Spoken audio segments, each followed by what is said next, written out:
Hello. Let's look into this passage. It's an interesting passage. This is Actual Cat passage 2008. We'll read it out and we'll understand if there is anything that needs to be understood from this particular passage, and if at all, there was anything that was problematic about this one. So I'll read the first para and then we'll realize. When I was little, children bought two kinds of ice cream sold from those little white wagons with canopies made of silvery metal, either the 2-cent cone or the 4-cent ice cream pie. The 2-cent cone was very small, in fact, it could fit comfortably into a child's hand, and it was made by taking the ice cream from its container with a special scoop and piling it onto the cone. Granny always suggested that I eat only the part of the cone and throw away the pointed end because it had been touched by the vendor's hand. Though that was the best part, nice and crunchy, it has been regularly eaten in secret after a pretense of discarding it. Now, by the very first line, I hope you have understood that this is a personal anecdote of the author, more like a subjective analysis. So we'll go into the details of it. I'll just get rid of the video palette so that you can see the thing clearly. Now the next para says, the 4-cent pie was made by a special little machine, also silvery, which pressed 2 discs of sweet biscuit against a cylindrical section of ice cream. First you had to thrust your tongue into the gap between the biscuit and until it touched the central nucleus of the cream. Then gradually you ate the whole thing, the biscuit surface softening as they become soaked in a creamy nectar. Granny had no advice to give here. In theory, the pies had been touched by only the machine. In practice, the vendor had held them in his hand while giving them to us, but it was impossible to isolate the contaminated area. So, again, nothing really very special about it, just the anecdote.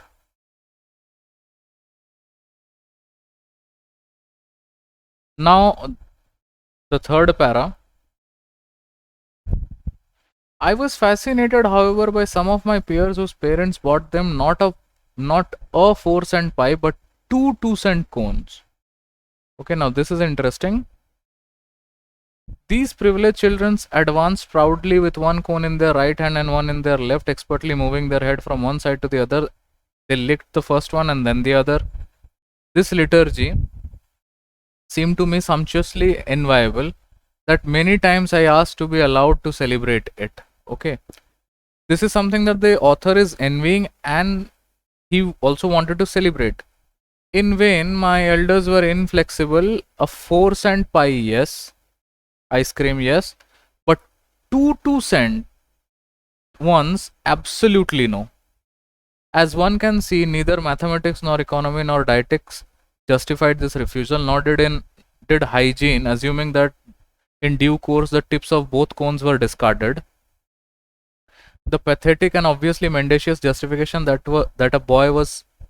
a boy concerned with turning his eye from one cone to the other was more inclined to stumble over stones and or cracks in the pavement. I dimly sensed that there was another secret justification, cruelly pedagogical, but I was unable to grasp it. Alright. It's pretty self-explanatory. I don't think I need to.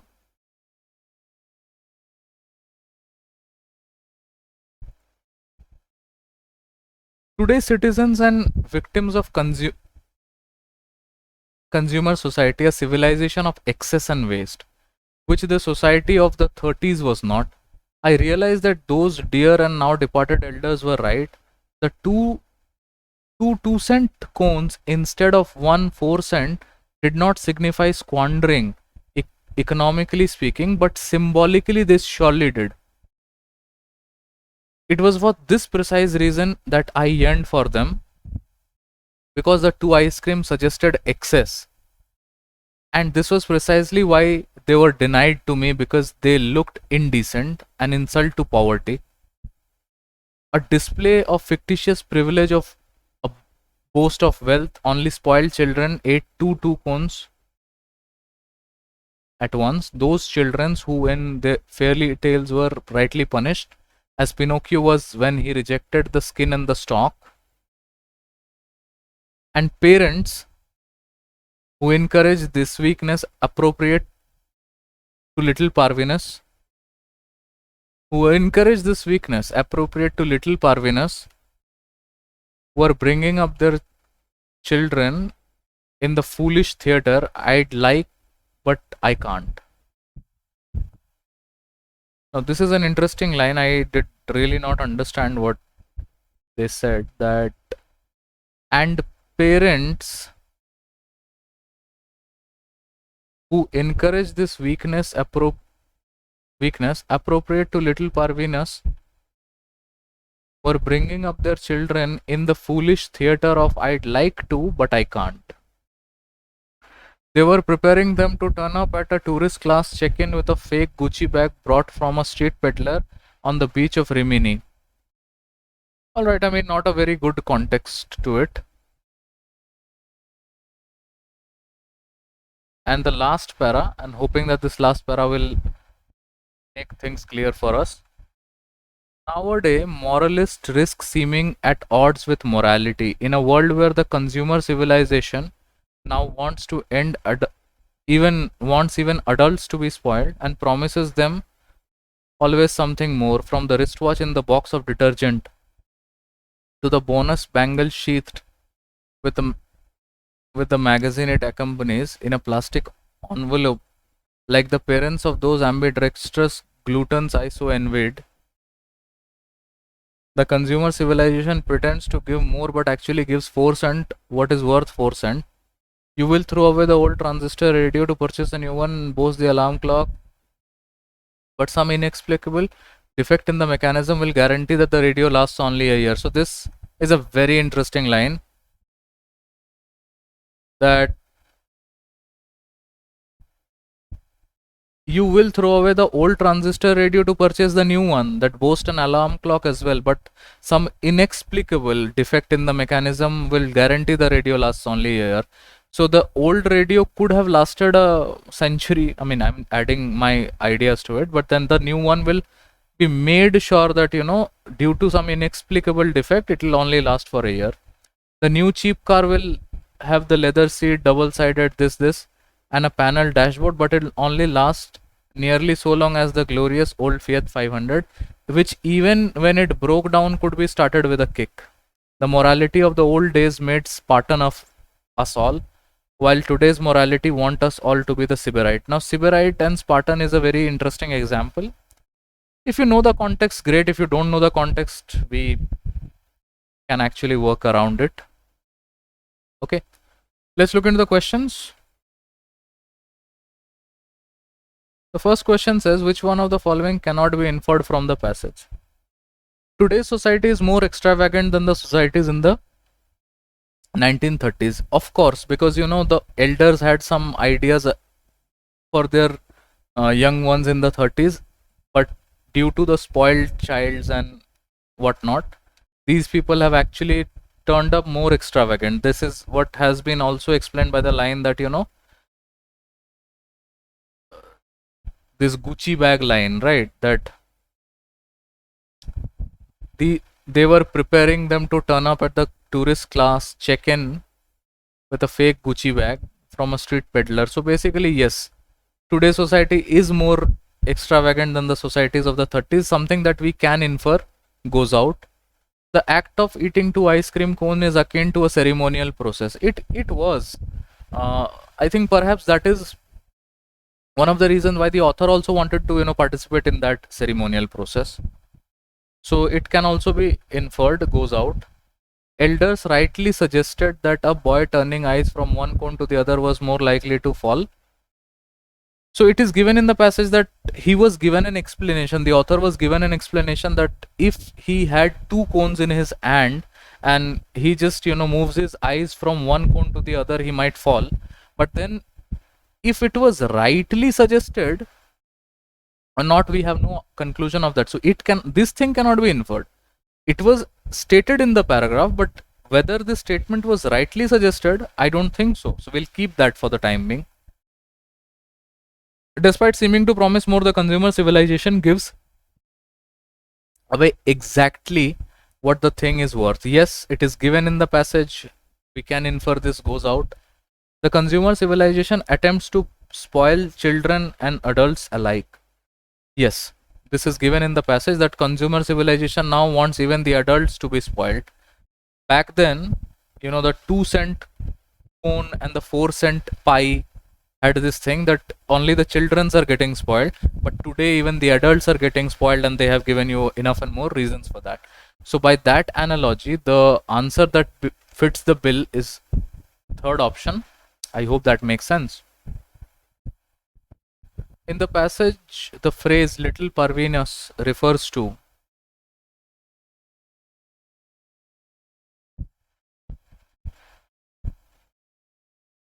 I'll have to go back, so I'll keep it for the timing. I'll come back at it.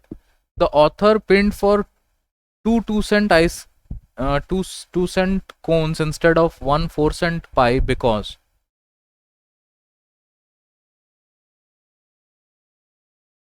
So the first, okay, I before framing any shadow answer or before giving any answer in general, I just wanted to read the options and see if the option there are any impractical option, the option that makes no sense. So the first one says it made dietetic sense. Dietetic sense.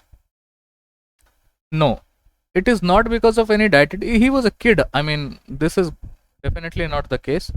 It suggested intemperance. It was more fun.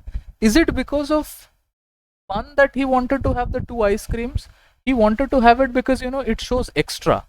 He thought in his head that instead of that one 4 cent ice cream pie, why should I not get two 2 cent ice cream cones, because that is extra. And it is exactly for that reason his elders were not giving him that thing, because they didn't wanted to poke at poverty, they didn't wanted to show extravagance of that sort.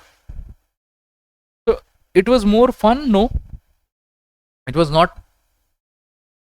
For author it was not a thing of fun or anything. It had a visual appeal. No, he didn't wanted to do it for a visual appeal. He was a glutton. Now, although he wanted it for a reason that he wanted excess, because in his mind he was thinking that instead of getting one 4 cent pie, why not let's get two cent cones, okay, so that I can enjoy. But that does not make him a glutton. A glutton is somebody who is lobhi, lalchi, foodie, something like that. Okay, he's always eating shit. So he's not a glutton for sure. So by that logic, by elimination, I can say that it suggested temperance. Now I don't know. I could be wrong, but this is what I could. All right. The last. Okay. This question. What does the author mean by nowadays moralists risk seeming at odds with morality? The moralists of yesterday have become immoral today. So there is no sort of comparison going on. Although, I mean, the only comparison that he has given is in terms of the elder people in the past and the children's that they have raised in this present. But then moralists and have become immoral. Nothing of that sort is in the passage. So this goes away. The concept of morality has changed over the years. Yes, now I will like to keep this, and I'll keep it. I'll come at it. All right. Consumerism is immoral. Consumerism is poking you towards becoming more indulgent, but that is not immoral. The passage also does not suggest that you are immoral or anything, so goes away. The risk associated with immorality have gone up. What sort of risk? The purist's view of morality is fast becoming popular. I mean, what purist and who is becoming popular? Is there anything of that sort being talking about? No, goes away. Now we'll come back to this. The concept of morality has changed over the years. Now I will tick at this for a very specific reason, because in the passage also it is written that in the past, the elders, some of the elders, or at least the elders that the author is associated with, they had a certain stance at morality. Like, for example, they even constrained their children to not get 2 2-cent cones, because visually it was not that much appealing, which it just did not look good. But now even the elders are spoiled. Okay, somebody is buying a Gucci bag, somebody is getting a wristwatch in a detergent box and whatnot. So the adults are also getting spoiled. So one way we can see the concept of morality has changed. It's not that somebody has become immoral. It is just that what was. And the last line, the Sybarite and the Spartan, I why did I forgot that? The morality of the old days made Spartan of us all, while today morality wants us all to be Sybarite. So it is not that somebody has become immoral. It's just that it has changed. The idea of morality has changed. So with that idea, I can possibly pick at this one. In the passage, the phrase little Parvinus refers to, and the last one says, according to the author, the justification for refusal to let him eat 2 cones was plausibly.